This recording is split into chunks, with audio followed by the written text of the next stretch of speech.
And we are back, everybody. Awakening Aphrodite podcast with Amy Fournier and Molly Strong. Molly, welcome to the show.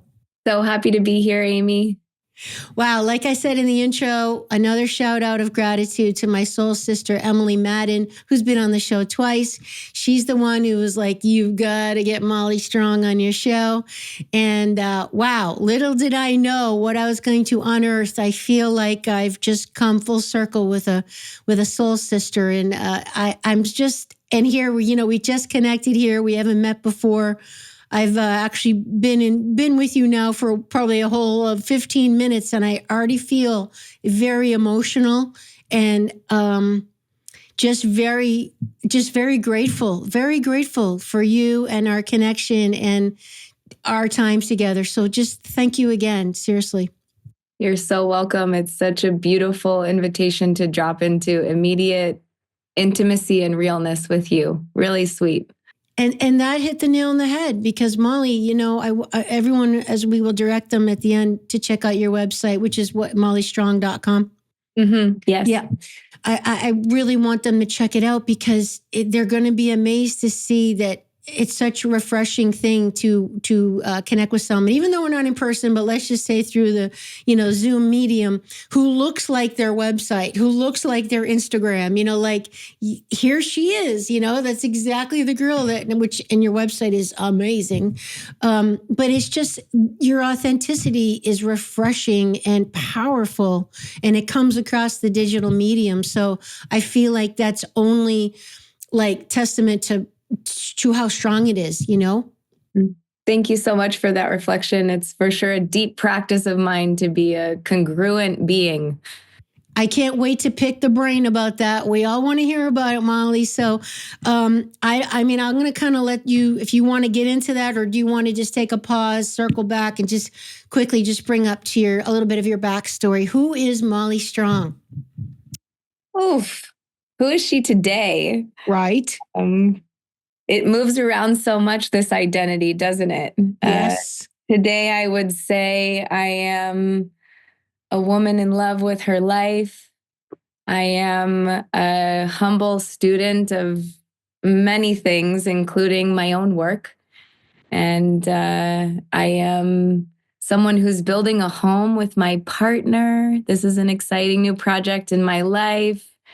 And I'm a deep practitioner of this idea that we all make a great deal of sense and that we are intelligent, rich beings, and that we contain like universes of wisdom inside of us if only we know how to listen to ourselves and love ourselves inside of our dark corners. Ooh, yeah, that's the caveat right there at the end, what you just said, Well, all right. That's extremely inspiring and deep, but how did you come to that place? Like, let's talk about what got you where you are now, like a little bit. Where'd you grow up? Because right now you're in Panama, right? Like in a jungle, something crazy. Yes, I live in the jungle in Panama. I can hear the howler monkeys out my back door. Okay, so you're going to have to tell us how you got there, but let's back up. Like, where did you grow up? Like, what is your background, education, anything? Like, give us a little backstory on Molly. Yeah, for sure. So I was born in Minnesota. I have lived all over the U.S. I've lived in Florida, California, New York, Colorado, Oregon. I have traveled a lot. My background, it's sweet to know, like I grew up in like a country club community and received etiquette training. So this is one part of my life in my young years. Just what you need in the jungle. Exactly. Always need to know which spoon to use. Yeah. Oh my God. And I grew up riding horses. So I rode horses for 30 years of my life. One of my greatest teachers was a giant animal that doesn't speak English, and this beautiful communion with the horses. I studied animal science in my college and have my master's degree in molecular biology, of all things. Wow. Yeah. And in following my nose, following my interest, I ended up working for Dropbox and the first 100 employees. So I was early on in the insanity of like tech startup craziness. I was kind of a jack of all trades. I built their offices. I organized their events. I organized their catering. I was kind of a Swiss Army knife in Dropbox. And that brought me to 3.5 years working as chief of staff for Simon Sinek, which was a beautiful, wild ride of traveling with him, going to speaking gigs, learning a ton about corporate leadership and corporate culture. And at COVID times, a very dear friend of mine and I started a sweet little consultancy called Meet Your Magic.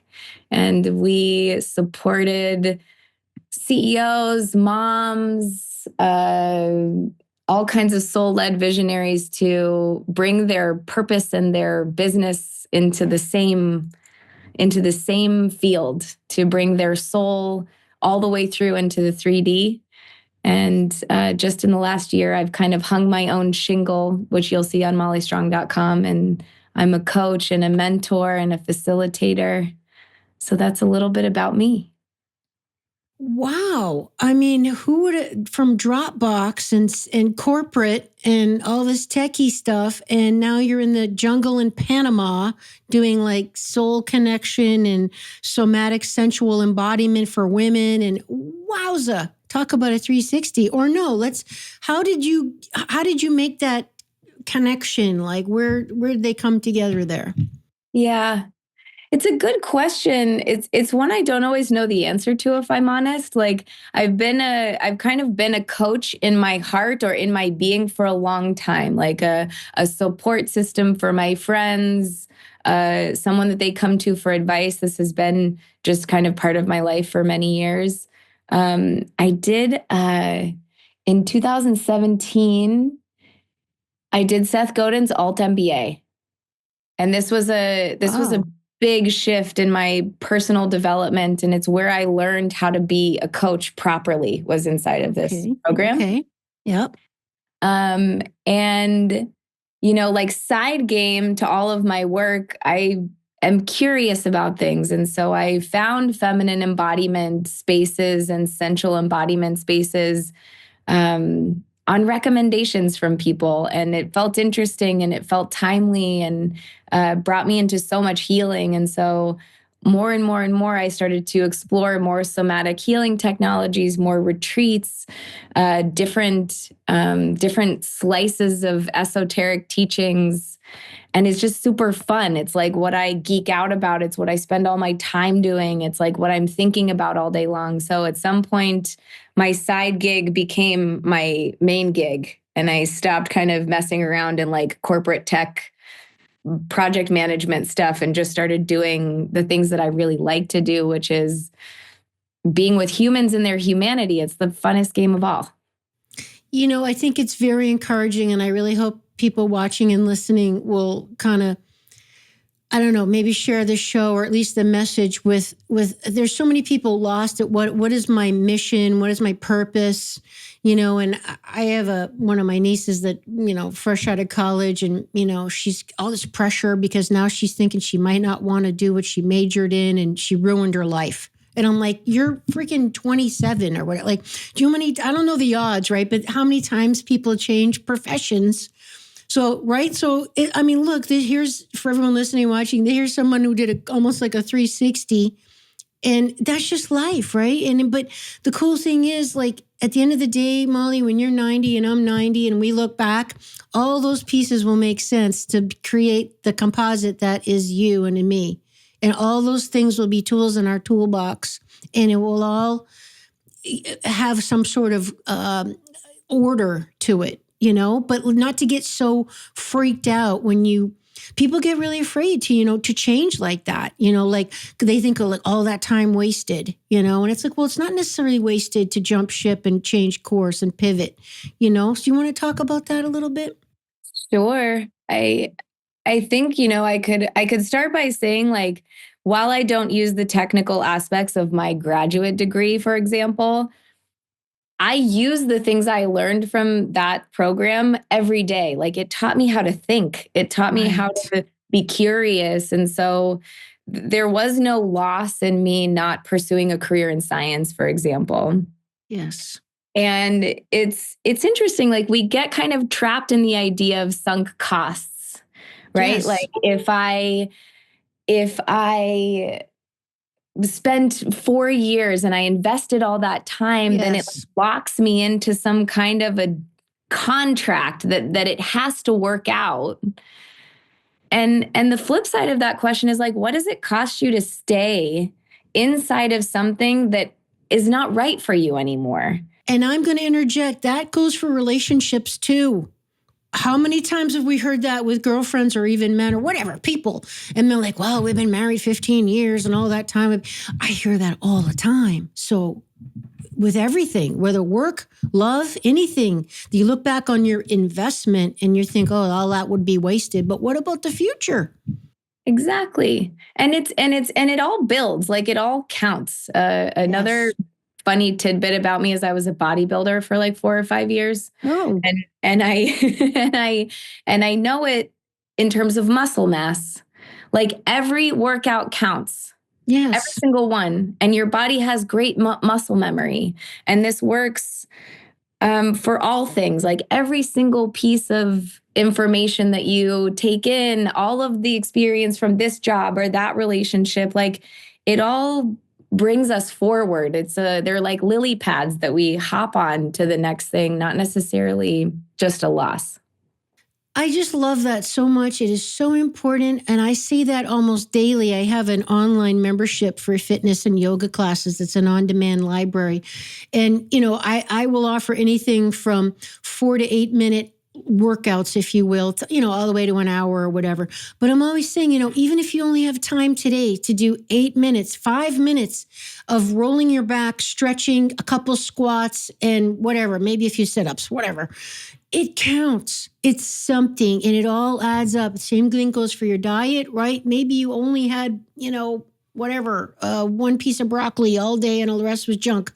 At least you had something. Like it all counts. And that's such an important thing to make it a lifestyle and always look at the big picture game, the big picture, because all the little things add up to the big things.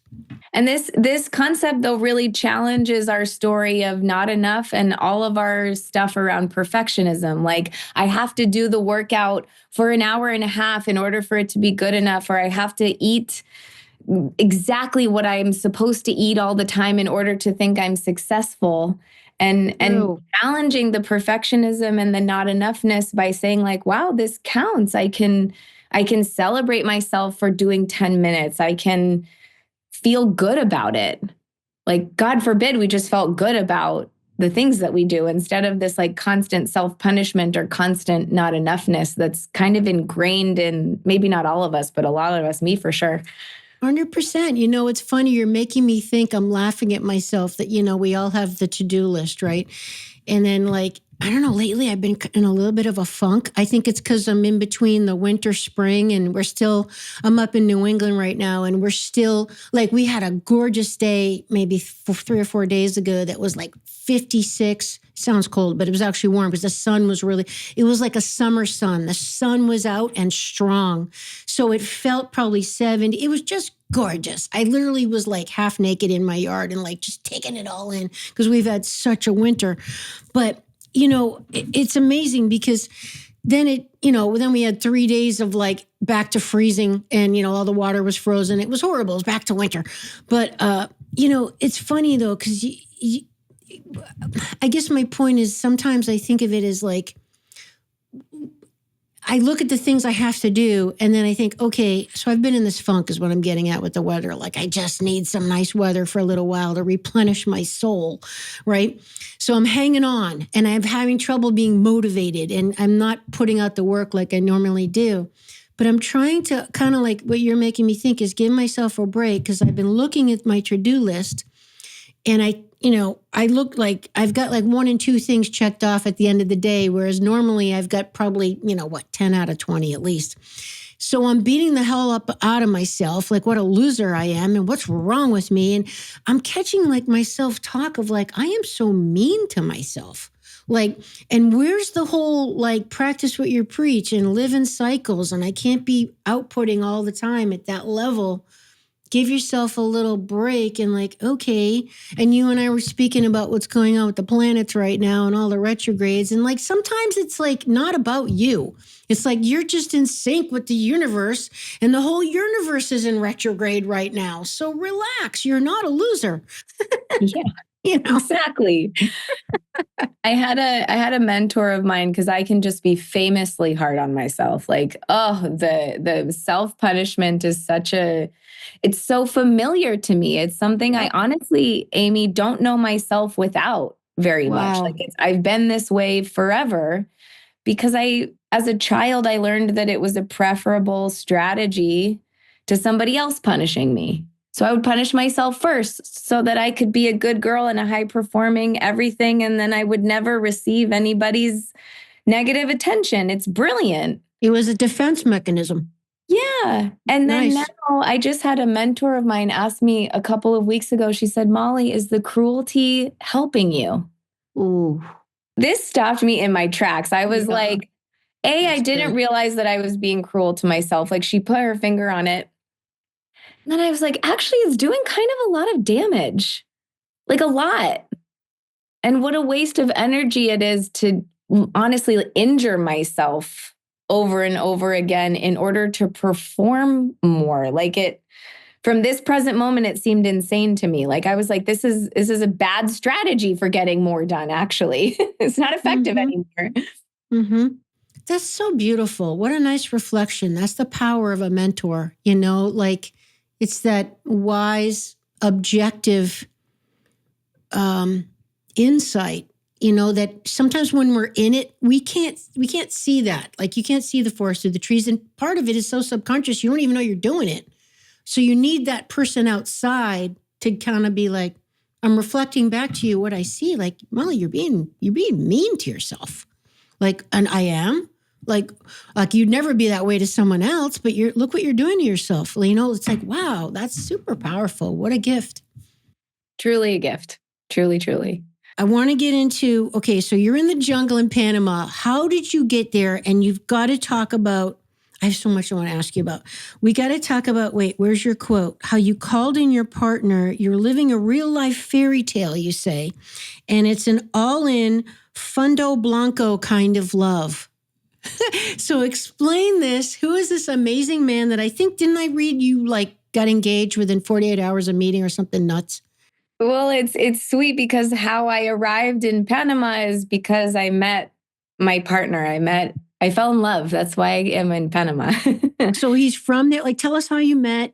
So we met at a friend's house, a mutual friend's house that we didn't know we had in Costa Rica. And then he was building a retreat center here in Panama called Alaya when I first met him in 2022. And Panama was not on my radar at all, Amy. The canal was all that ever occurred to me from this. Right. So he's this brilliant, vibrant man who totally caught me off guard. All of the flutters and was just this amazing surprise in my life. He's like, I live in Panama. I'm like, okay, well, I guess we got to go see what's going on in Panama. So I went to visit him maybe a month after we met. And I left half my suitcase here the first time. And then I basically moved in 2 months later. and you were living in Costa Rica? Sorry? You were living in Costa Rica? I was living in the US. So it was a friend of mine that had a house in Costa Rica and he's Swiss. He's a tall, crazy, redheaded Swiss man who is just fabulous. And I think about it a lot, that what it would take for me and him to end up in the same room is amazing. The universe intervened. I mean, that's just so amazing. I know a couple of my very close, they're more than friends. They're like soul family people that it's similar things, how they met their partner. It was like the things that had to align to bring them together. It was just freaky. What are the odds of that? Like you, different countries, not just, towns. It was different countries it was just the meeting and then, whatever. That's wow. How long have you been together? Since we call it since February of 2022. So it's about 3 years. He did tell me that he loved me the second day that we met. Like he said, I love you in a very special way. And I looked at him and I was like, wow, me too. And it was such a bizarre thing because I was checking inside. I'm like, this is weird. Like, but it was the truth. I was like, I love you in a very special way. Yeah. It was like you realized it. Like, oh my God, I love you too. Yeah. It was like, yeah, totally. And we got married in December on my 40th birthday. Had a 4-day party called the Love Fest. Wow. We wore pink to our wedding and had all sorts of fun. It was really amazing. Now, so he runs a retreat. Tell us, what kind of retreat is it? Are you working at the retreat? Like what's that all about? So Alaya is here in Panama. The retreat center is based off of geodesic domes. So all of the rooms are these beautiful round rooms, and they're super sweet on top of the hill with ocean and mountain views. And there's a big yoga shala that's also a dome. So it's like massive. It's a huge practice space. And Alaya hosts yoga retreats, meditation retreats. We've done some tantra retreats as well. So all kinds can come here to Alaya, and we're right next to the beach. We're in the mountains. It's very focused in nature. And we live on the property now. I don't work for the retreat center. I'm more of an ally for the retreat center than a worker inside of it. Okay. Do you ever go back to the States? Yeah, once or twice a year. So I go back mostly to see my father, who lives in Florida, and then I facilitate it for different bodies of work. So I usually travel to the U.S. for a week or two here and there. Well, you know what? You and I are going to have to connect. I don't know where in Florida, but I'm down in the south, like near Miami Beach. So if ever you're there, you have to hit me up just if I'm in town. I used to live there. Oh boy, I miss it. But I still have a small place there that hopefully I'll get down to one of these days. I haven't been there in 2 years. Yeah. So who knows? Maybe we'll connect there. If not, at the retreat. I'll let you know. Please. Yes. Okay. So you've also mentioned that you're a soul doula. Can you explain that term? Very cool. Totally. I feel so much delight when I hear this. Like my work, whether it's with clients one-on-one or in facilitated experiences in person, the thing that I serve, Amy, is the truthiest truth of one's soul assignment. Not to be too woo-woo, but truly, like, we all have something that is ours to do in this life. Whatever it is, maybe we have many somethings that are ours to do in this life. And it is my great honor to walk alongside the souls that find their way into my world that say something like, I'm done hiding. Ooh. Or I want more. I can feel life pulsing through me, asking me to reveal myself, to come more fully into my power, and all the things that come up with that. How scary it can be to reveal your truth, how scary it can be to be your authentic self, to reveal the true nature of your desire. And so when I say soul doula, I'm a support for opening up the frame a little bit for the unfettered rawness of a person to activate in their life, to whether it's build a business or go through menopause or like be with their children in a different way. Like whatever their authenticity is calling for, sometimes needs a support in order to like birth the baby, you know? Maybe the baby's a project, maybe it's a way of being, maybe it's a new identity. But that's generally where I play. So what you're describing, I'm sure you're familiar, is the call and the heroine's journey. And that's the call that we all get. You know, Joseph Campbell talked about the hero's journey, but the heroine's journey is distinctly different for women. It's actually a big part of my work and my course too. But, you know, it's funny because women, I don't think, recognize that some of our earnings, some of these big, like when your life isn't working and there's you think there's got to be more and you're just flat. You just, I don't know how to explain it. You're emotionally flat. You're going through the motions. Life is kind of mundane. And you start thinking like, is this all there is? Oh, and it usually happens like, you tell me what, like 40s or something, because you're kind of at that curve where kind of like half your life is over if you're lucky, you know, unless you get hit by a bus. I mean, it's like, okay, you're starting to feel your mortality. And you know, you gotta kind of get going if there's things in this very fleeting life that you want to achieve, experience, have, whatever. This is the time to make the changes while you still have the ability to do it. And so I've been studying it so deeply, Molly, because I haven't realized how it's different for women, that, you know, this heroine's journey call. And I think it's because, and I want to know obviously what you think about it. I think it's because kind of as women, it's like, I'm not going to, you know, say all the attributed reasons as to why it might be, but it's like, okay, we kind of accept less, you know, like, okay, if you had kids, you kind of get a pass. Okay, at least you were a mom. Like you were a mom. Like that was an accomplishment. You contributed to the world and that was something major, right? But I don't know, do we feel bad about wanting more? Mothers feel guilty about wanting more. Sometimes people become mothers and they're like, I've lost my life. I have all this responsibility. What happened to me and what I want? And what do you think about all that? Wow. I think that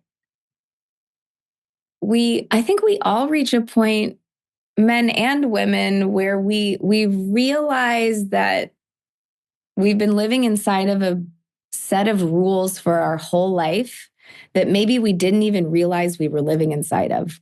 Yeah. Like a whole identity about who we thought we had to be, who we think we are, and all of the behaviors that belief creates.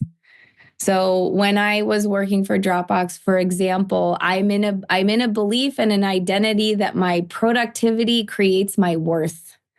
That the way that I give my life force to life is by working 18 hours a day.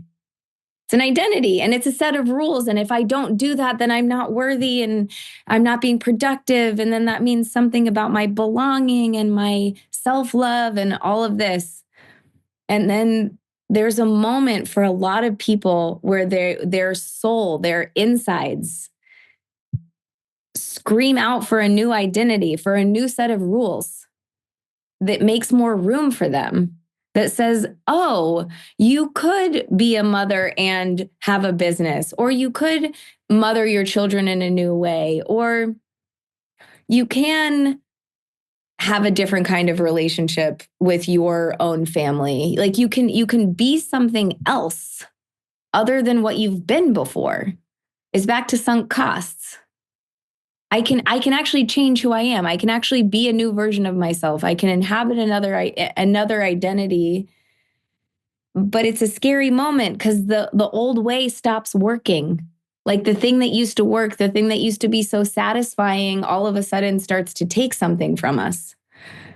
All of a sudden starts to drain us. All the rules that used to work pull our energy out of us and like take our life force. And then we're just sitting there like, is this all there is? Like I maxed out my usage of this identity, of these rules. And like, what are my new ones? So you help excavate for people what are the new ones. You help them get to the bottom of, for them, making their own, what's valuable, what really gives them a sense of fulfillment and meaning in life, like what's really important. I mean, I'll just say even my stupid example of this really rough winter we had with ice storms and sub-zero temperatures for weeks at a time. It just was really brutal. Yeah, it was really, really brutal. And I'm a beach girl, so I was like, someone kill me. This is horrible. But yeah, so, but it really made me, like when we had that one nice day that I mentioned, it's like, okay, I'm seeing the gift in this, because I try to be a wise person, and a wise person looks at the pain and the suffering, and you're trying to make meaning out of it, so it has value, and it wasn't just in vain, and I'm like, okay, I now really appreciate that this is important to me, the quality of the rest of my life. I have got to be in a situation where I can be outside at least every, if not, a couple of days inside, fine, but that's it. Like now I got to be outside and I need sun, so it was valuable in that regard. Like, and to some people, even my people in my family, some of my in-laws, they love the cold weather. They're walking around in shorts and a t-shirt. And I'm like, meanwhile, I'm like at a walking sleeping bag, so bundled up I can barely see because my eyes are slits. It's nuts. So, but it's all like to each his own, right? So for us to learn really what makes your life feel good for you, whatever that is really the whole ticket, right? Like figuring that out and then designing your life to accommodate it. Yeah, and one of the tools I use on a consistent basis with myself and with others is I punch all the way forward into the last breath that I take in this life. I spend a lot of time considering this moment. Spend a lot of time connecting with the crone version of myself who's hopefully very old when I die and is like 99 with her wrinkles and her saggy boobs and her gray hair. Because I want to know like what made it all worthwhile. Yeah. And when I'm trying to make a decision that feels risky, I go out there and I'm like, hey, what did we do? Like how would I know that I had a life well lived in my last breath? I will take much more risk and I will make much more authentic decisions to the thing that is thrumming inside of me when I'm connected to that. Because she tells me a lot. She teaches me so much. She's like, you went for it. You for sure took the risk. You for sure told someone that you love him on the second day of knowing him. Like you for sure did that. You moved to Panama. Yeah. You went for it. Yeah. Yeah. Again, such wise words because, the work of Kubler-Ross and, death and dying and all that. I mean, I've always tried to live my life. I don't want to have regrets. I mean, that is the biggest tragedy to me is when someone's on their deathbed and they feel like all these regrets. I should have. I wish I did. I didn't. I mean, that's part of why I moved to Florida. That's part of why I opened a club. That's part of why I closed it. It's just all these.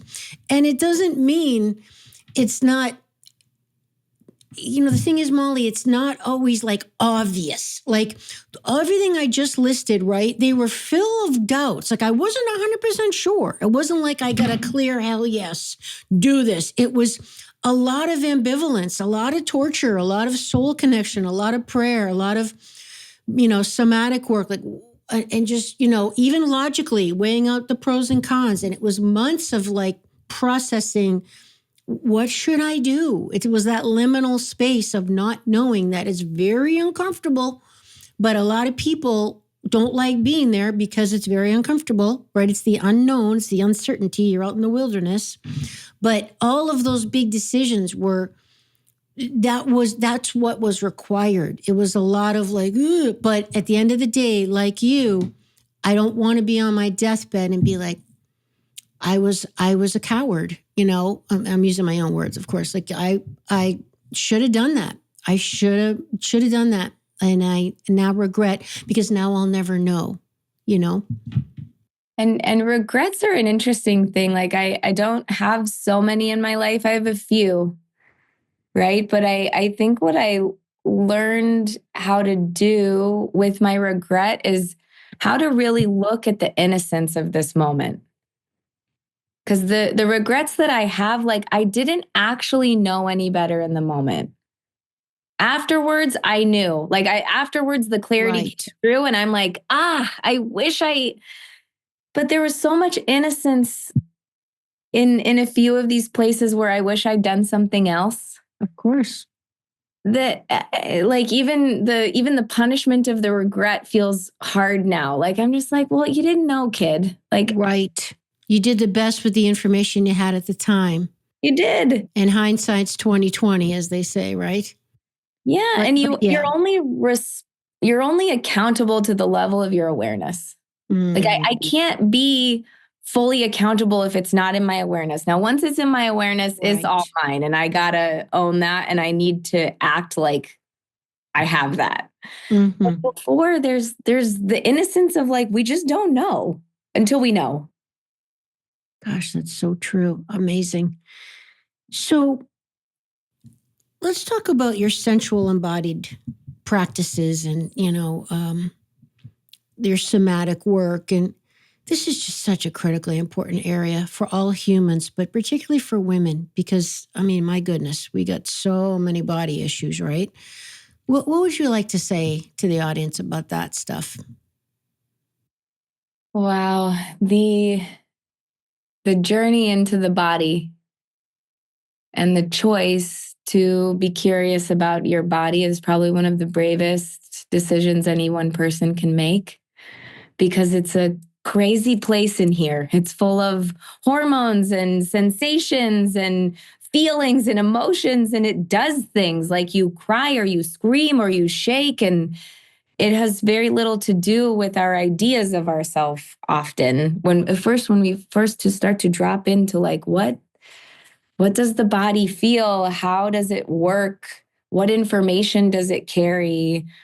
I spent most of my life, like a good portion of my life, mildly dissociated and completely disconnected from my body. Well, if you were a bodybuilder, I mean, I'm right there with you. I was in fitness. I mean, yeah, disconnected. How ironic.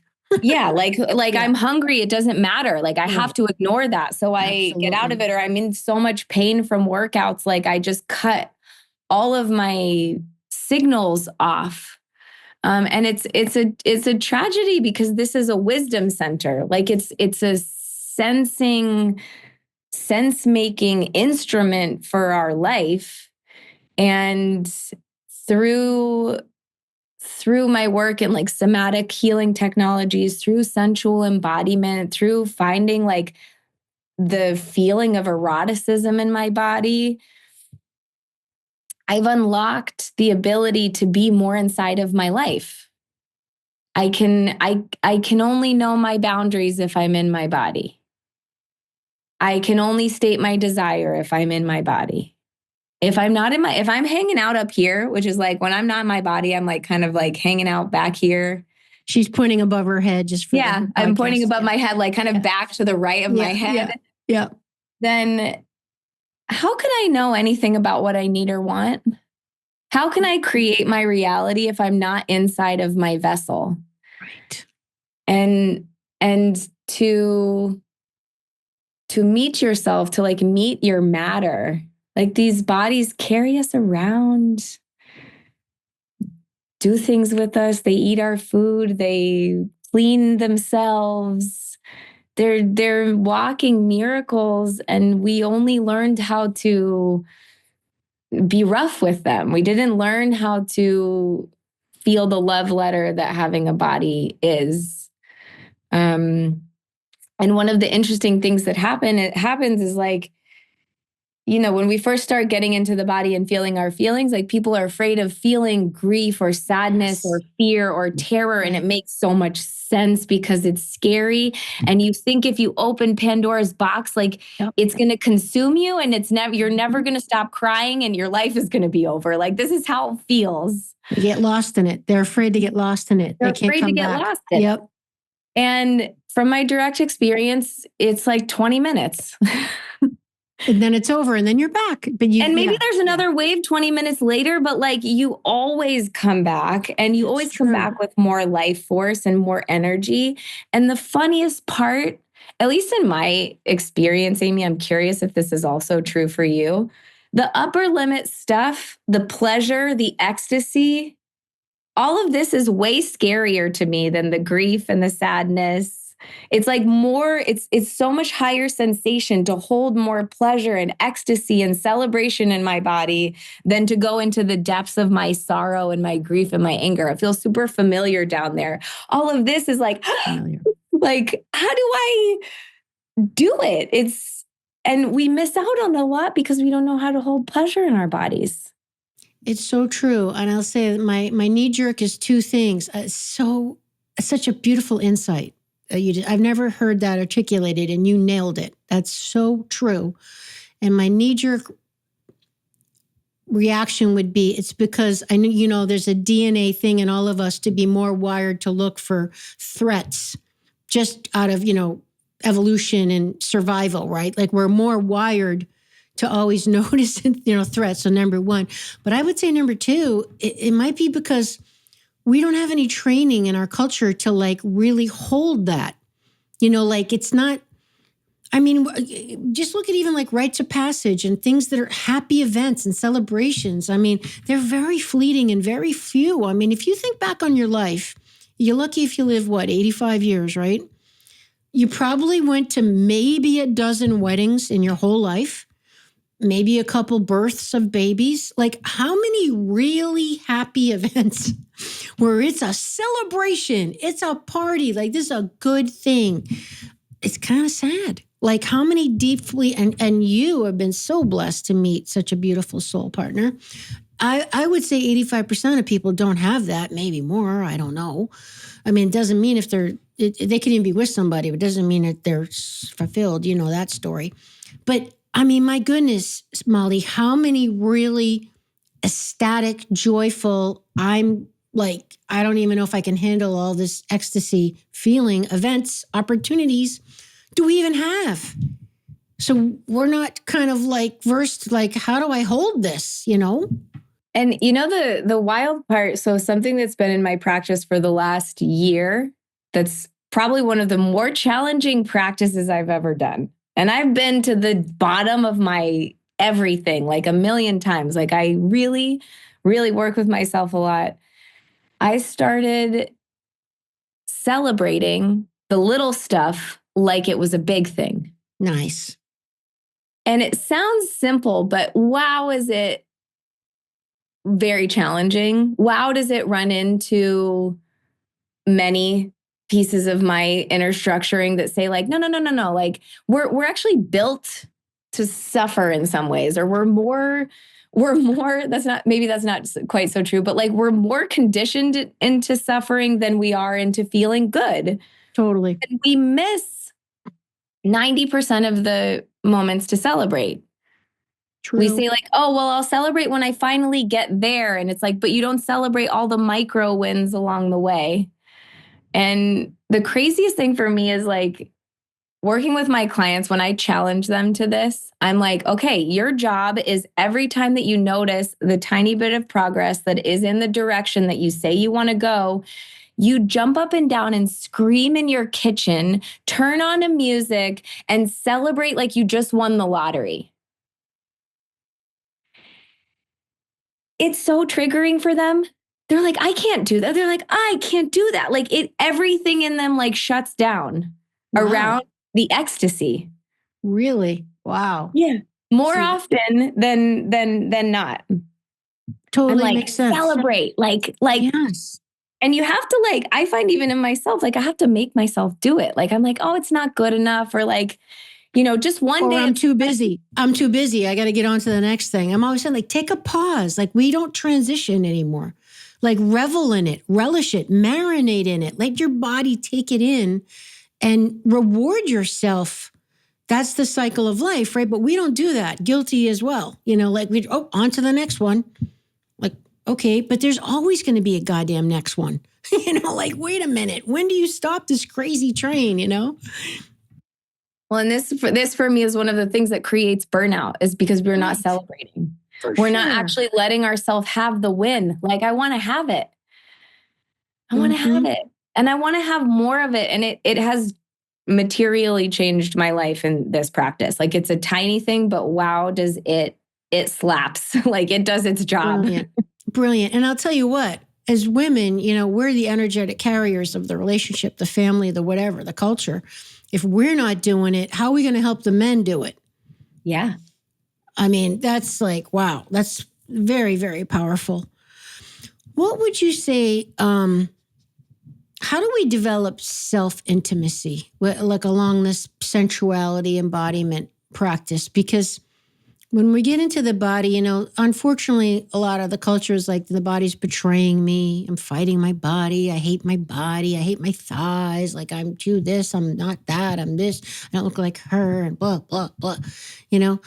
I mean, how do we, and I think that's a lot of the reason why people are so mean to, again, everything I'm guilty is charged, of course, right? I mean, hello, that's how I know how to talk about it. But, like going with the embodiment thing, Molly, as you know, with your clients, why are we afraid to be intimate with ourselves? Is it the judgment thing? How do we get around that? How do we develop liking to be intimate with ourselves, accepting ourselves, but still striving, I don't want to say for better, for more, but, just, you don't want to just be like, oh, I'm fine the way I am. And you just don't bother, trying to be healthy, just still kind of striving to take care of yourself and improve and grow and evolve your soul, but you're still lovingly, acceptingly intimate of yourself.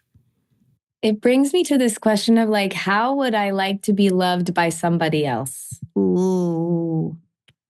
And I think most of us would say something like, I want to be accepted and loved on my worst day. I want lots of space. I want to not have to be perfect. I want to be raw, and I want to be loved as I am. And then it makes me look at myself and be like, do I love me as I am, though? Ooh. Yeah.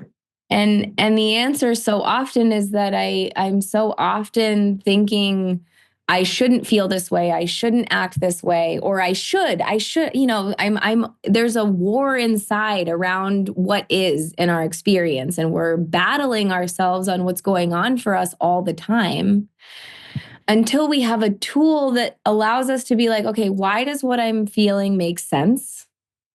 And why is it completely correct? So if I'm feeling sad, if I'm feeling anxious, is this in my preferences? No, I don't really want to feel sad and anxious, but why does it make perfect sense that I'm feeling sad and anxious? Oh, well, this part of me is having this experience. These things are going on in my personal life. All of a sudden, I'm just looking at myself and saying, yeah, babe. Instead of, you shouldn't feel anxious. It doesn't make sense that you're sad. You're being emotional. The judgments. It's a waste of energy, but it's happening fast. It's perfect. It's just perfect what you said, because, it's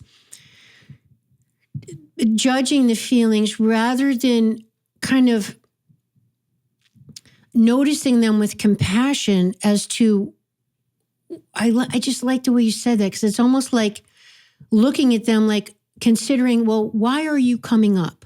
Why are you here? Like, what's missing? What are you needing? Like, what are you trying to tell me? Why am I feeling? Because what's scary, Molly, and you might get this with your clients, is we don't know what we're feeling. We don't know why we're feeling it. What's wrong with me? Why am I feeling this way? Like, that happened to me actually just this morning. I started crying and I was outside and I'm like, why am I even crying? And I was like, I don't even know why I'm crying.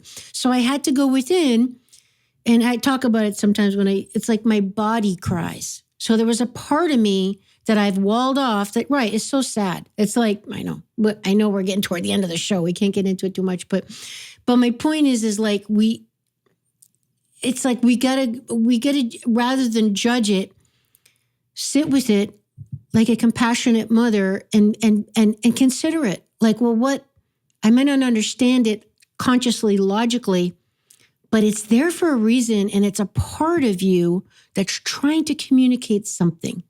Otherwise, it wouldn't be there. So open yourself up to what is going on. Maybe, I don't know, ask questions and talk to it and be like, okay, Let me, what's almost like you talk to yourself in a third person. Like, tell me what am I feeling? What's making me feel? It just kind of excavate it a little, because it's otherwise you're just burying it and it's going to leak out in other inappropriate ways.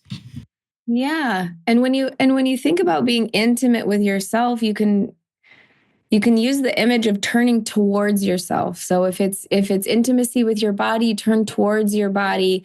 Maybe you look at the part that you judge, your thighs, they're too fat, they're too big. And you just look and you're like, hey, body, like, why do you hold weight here? I'm curious what she would tell you. Maybe it's a safety thing. Maybe she likes it. Maybe it feels better. Maybe it's armor. I don't know what it is, but there's a reason that kind of that makes sense.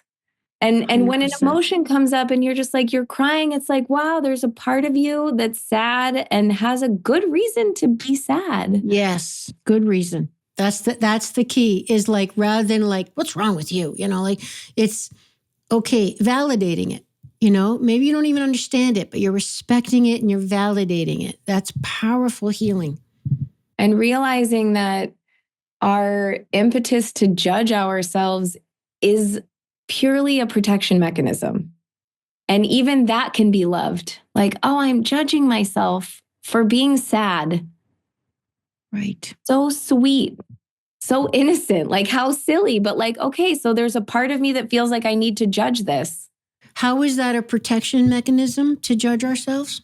In the same way as self-punishment is a protection mechanism, because if I punish myself first, then anything you throw at me, I'm protected from, right? Yep. If I judge myself first, then any judgment you throw at my way, I've already judged myself. Like I'm preempting the thing that I don't want to come at me. So when someone tells me, I don't want to reveal my truth, I don't want to say it out loud because I'm afraid of judgment from others, in my belief system, you're probably more afraid of your own judgment first.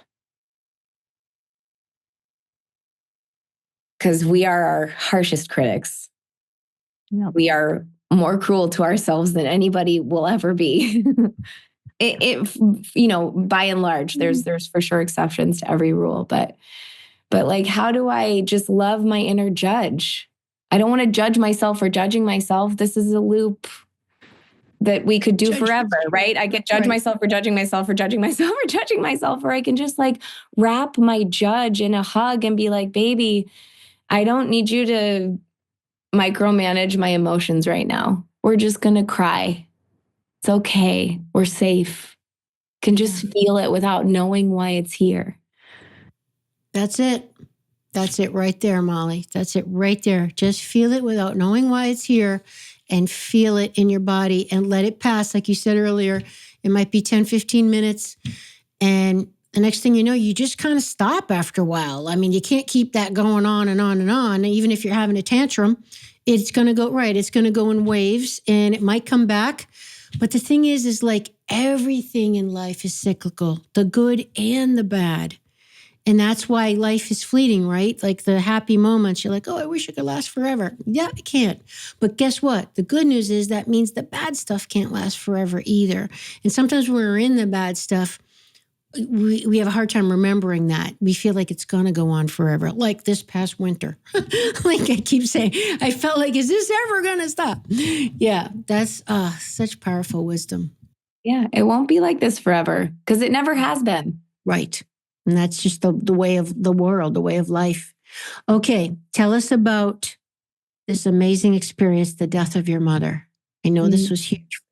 I mean, talk about a turning point. Like, I am not the same. If you had met me before this and now, you would not recognize me. I'm a completely different person in many ways. Okay, explain to people what happened here. Yeah. I had the honor of being with my mom for the last 4 days of her life. She chose the time that she died, and she chose to take this into her own hands. And she was in hospice because it was in some ways a failed attempt at completing the job. And I spent 4 days with her, Amy, in this room. And she was mostly non-responsive. She was mostly kind of out, and she was actively dying. Like, she was happening in front of my eyes. Wow. And it was genuinely the most stunningly gorgeous experience of my life. Like, the humanity that I witnessed, the ripples of emotion that would peel off of her body, the brilliant witness of the end of her life was mine. Like, I was with her. I watched TV with her. I played songs for her. I talked to her. I rubbed her feet. I told her stories. I stayed with her. And it was the time that I was the most present I have ever been. I wasn't thinking about work. I wasn't thinking about money, or I wasn't thinking about anything but this. And I remember having, like, my brother and my sister came in, and they were talking about work and relation, all of this other stuff. And I was like, stop. Like, look at the miracle we're witnessing. Can't you see? And they're like, well, I don't know what you're talking about. And I was like, okay, well, I guess it's mine to look at. But I followed my instincts. The birth of my inner medicine woman, my inner shaman, this part of me that knew just how to help her die, was born through that. And it was like something we were always going to do together, her and me. Like, I knew it for years. I was just like, I will be there when you go, because it's mine to do. Wow. I'm just kind of speechless. My whole body is reacting to that. That is so powerful. So, were you like the close one with your mom? Like, because you mentioned a brother and a sister, like, did you already have an intimate relationship? Like, what was the dynamic about prior to that? This is it's a facet of this that's so interesting. Like, my relationship with my mother when I was young was very close. But she was very challenged in many ways. She was bipolar, and she survived just more trauma than any one person should ever have to incur. Oh, wow. And there were long stretches of my life, the one closest to her death, where I wasn't in connection with her or speaking to her for 7 years. Mm-hmm. And this was a choice I had to make for myself. Like, I needed to choose myself, and I did. And that was correct for me at the time. And out of the blue, after a lot of work, actually, like, I say out of the blue because it felt that way, but after a lot of work, I picked up the phone one day and I called her after 7 years, and I was like, hi, let's try again. And we talked on the phone for about a year. And it was a week before I was due to come visit her in person for the first time. And she chose to end her life. Oh, you never got that visit. Not the one I planned. No, no, not the one I planned. Wow. And, I will say, Amy, that when I learned of my mother's choice, I felt so much respect for her, because she spent so much of her life in a victim role, in a role of power, in a story of powerlessness. Yep. And she was one of the most powerful creatures anybody had ever encountered. This woman was a dragon-slaying dragon of incredibleness. Like, she was wild and amazing. And she didn't know it all the time. Yeah. And there was something about this claiming of where she had power to say, I can choose when my life ends. Nice. That I had just a lot of respect for. Her final act of owning her power. And of choosing herself. Yeah. She was in terrible health. She was not happy. She was miserable. And how could I do anything but celebrate her choice to set herself free? Oh my God. Yeah. Wow. Now, I don't want to pry, of course, and you can just obviously say, I'd elect not to answer or whatever you want to say. But, did she say anything to you, like words of your relationship, knowing that she was going to choose to leave? Like, did she say, honey, we didn't talk for 7 years and, I have regrets, or, didn't any of that stuff happen? Any kind of insight or wisdom or, any of that stuff? Not so much. Like there was for sure a felt sense of our connection. There was, she didn't really like, in some ways she told me before she was going to do it, but like not explicitly, like I didn't know, like it was for sure a surprise. But I remember, arriving to her hospice room and asking all the nurses if anybody told her what was happening. And they all said no. And I said, okay, well, so I sat down with her and I said, Mom, you're dying and you're in hospice and you're going to be here for a while until it's time for you to die. And I'm going to be with you every step of the way and we're going to do it together. And she came up into her eyes, Amy, like her life came into her eyes for the first time since I walked into the room. And she smiled and she said, okay. So, like, what else is there? Like, So what a beautiful gift you gave your mother. I mean, that's the way we all want to die, in the presence of someone who's loving and caring and taking care of us as we transition. That's what we all want. Everyone's biggest fear is to die alone, right? Suffer and die alone. That's like the human fear. What a gift you gave your mother. Right there on the last breath, like saw her take it. Yeah. Saw her not exhale, waited.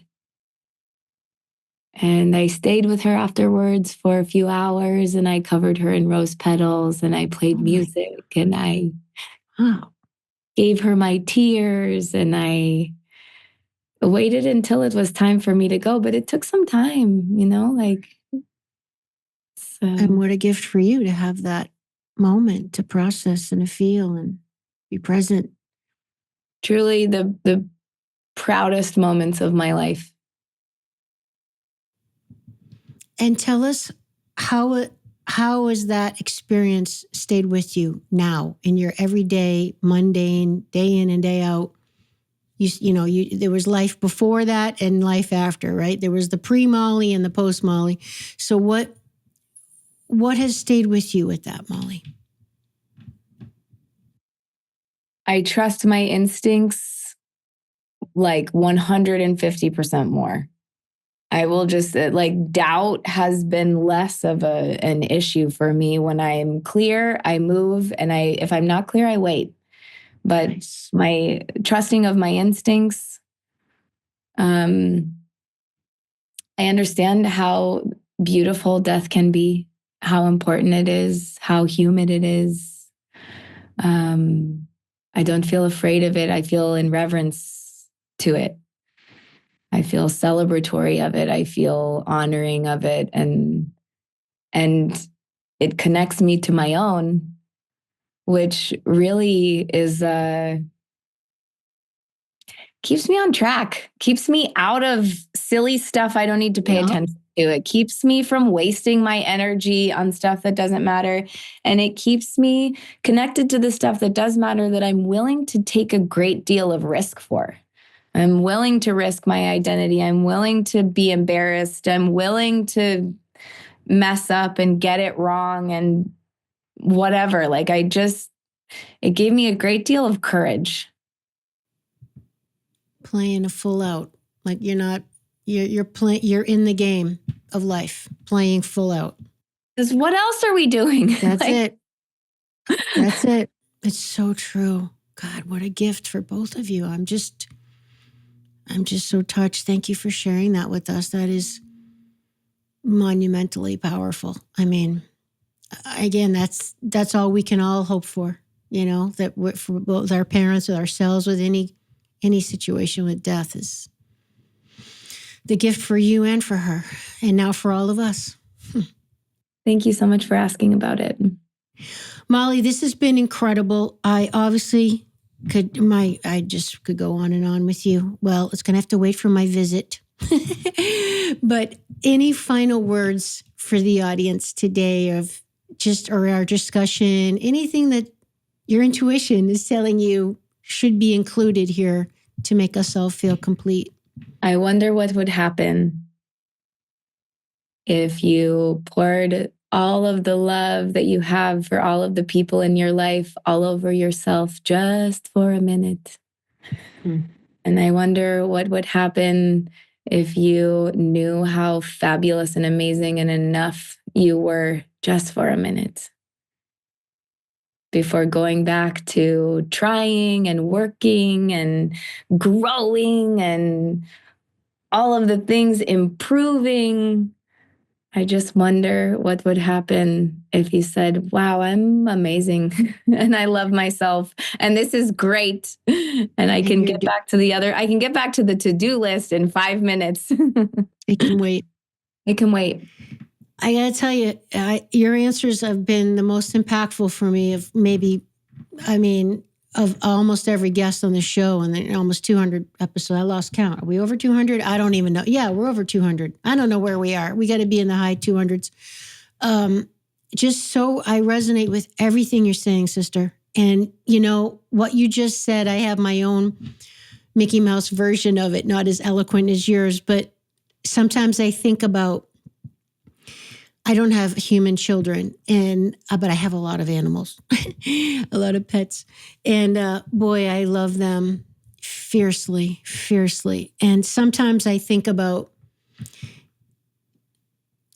I don't know, it's like my soul tells me that, Amy, when you think about how much you deeply love these little creatures and big creatures, that's only a minute amount of how much Great Spirit loves you. And it just brings me to tears almost, like if I'm loved even a portion as much as I love them, wow, like I am really loved. And then I think, well, of course you are, because where do you think the love's coming from? Like, you know what I mean? Like it's, yeah. Right? Like, it's a good joke.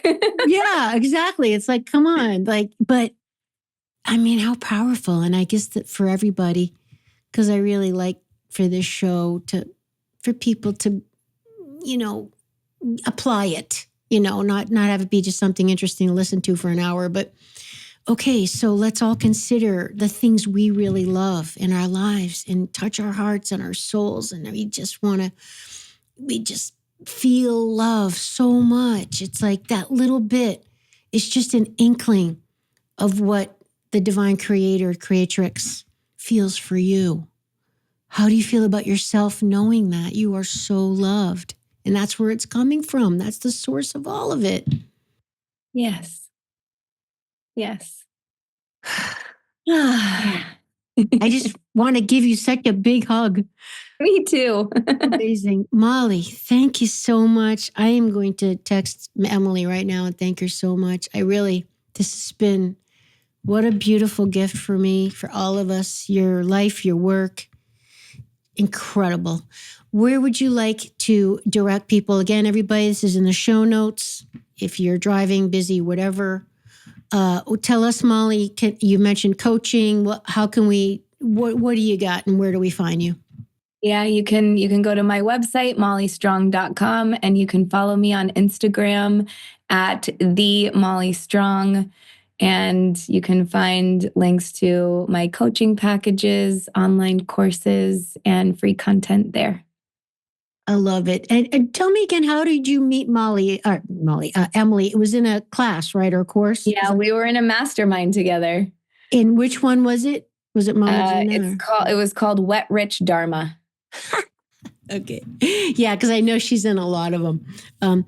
Okay, so on that note, anything that you can direct us to for, sensuality, women's embodiment, eroticism, what are some of your favorite resources for that? Favorite resources for sensual embodiment for women, you must follow Awakened Woman. This is Jamie Thompson. She's epic. She's one of my teachers. I co-facilitate with her, and I worked with her for about 5 years. She would be my go-to. If you want co-ed spaces, ISTA is worth checking out. I've done a bunch of work with this organization, and have found some of my greatest teachers here. If you want to lean more esoteric, I can recommend Laura Deva, who's under that name on Instagram. She's one of my favorite teachers for this as well, has a kind of a different tilt on it. So those are my faves. I love it. And of course, you and Emily. Right up and there. Me and Emily. Yeah. And I'll mention those in the intro or the other 2 episodes with Emily. And okay, so I really would love to have you back. Please just reach out when you have new things to share, or just anything that you think, anything that I can do to help you, really, to, with getting you out there. So thank you, everyone. Thank you for listening and watching. I hope you enjoyed it. I know you did as much as we did. I hope you dropped in with us. We went deep today, but it was meaningful and powerful. And Molly Strong, amazing. What a name. Molly Strong, indeed. Molly is strong. Thank you so much, Amy. Okay, everybody. We'll see you next time on Awakening Aphrodite.